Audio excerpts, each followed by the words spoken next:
Hi, I'm Dustin Abbott. With the proliferation of a lot of actually very good manual focus options from a variety of companies around the world, I've never seen so many new lens makers as what I've seen over the last few years. But one of the questions that most commonly gets directed at me, I'm going to address quickly in this video here today. And that is that people buy a new manual focus lens, no electronics on the back, and they put it on their camera and they go to take a picture and nothing happens. So they think that the lens doesn't work or there's something wrong with their camera. It's actually just a very simple setting that needs to be enabled on every camera prior to a lens like this working. And I'm going to first quickly show you where that setting is, what it is, and then if you're interested in anything beyond that, I'll explain to you why that is and follow up on what you are getting and what you lose when you're going to a lens without any electronics. So let's dive in first and show you how to do it. So the setting that you're going to want to find is called release shutter without lens, or something similar.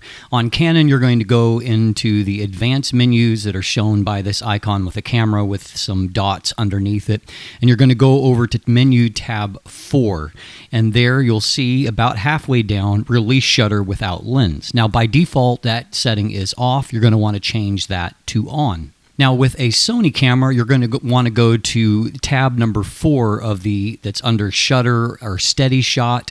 And if you look down there, it says release without lens, and you're going to want to click enable for that setting. And it's that simple.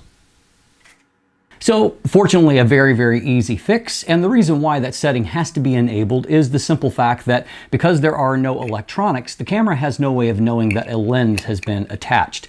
And so the byproduct of that is that it's not really that setting is about so much releasing the shutter without a lens attached. It's more in this case about taking pictures when you have a lens without electronics.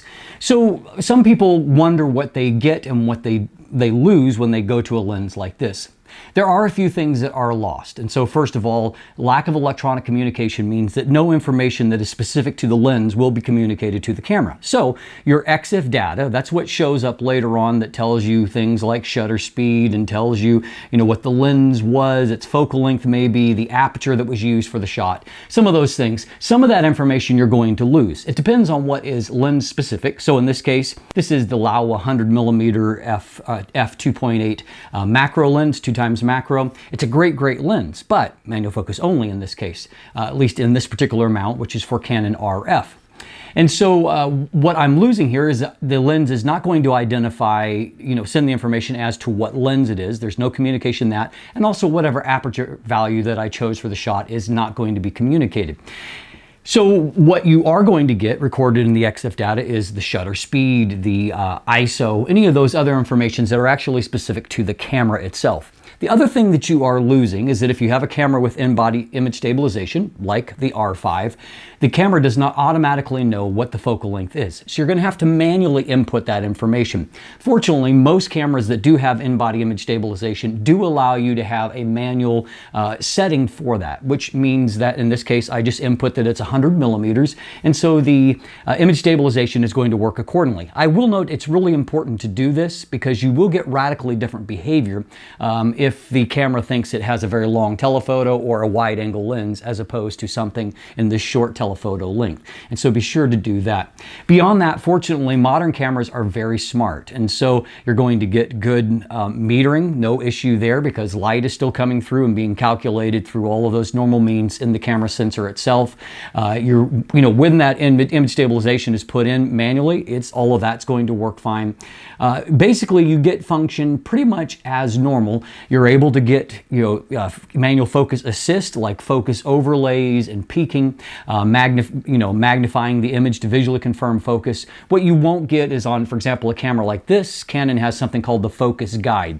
That is specific to having electronics and only works with lenses with electronics. And so I have to use more traditional overlays or magnification of image. The focus guide doesn't work. But for the most part, you get most of the functions and you can get amazing pictures. You just have to get over that initial little setting that needs to be changed to allow you to use your new manual focus lens on your camera body. I'm Dustin Abbott, and I hope that this has helped to clear up some of the questions regarding lenses like this.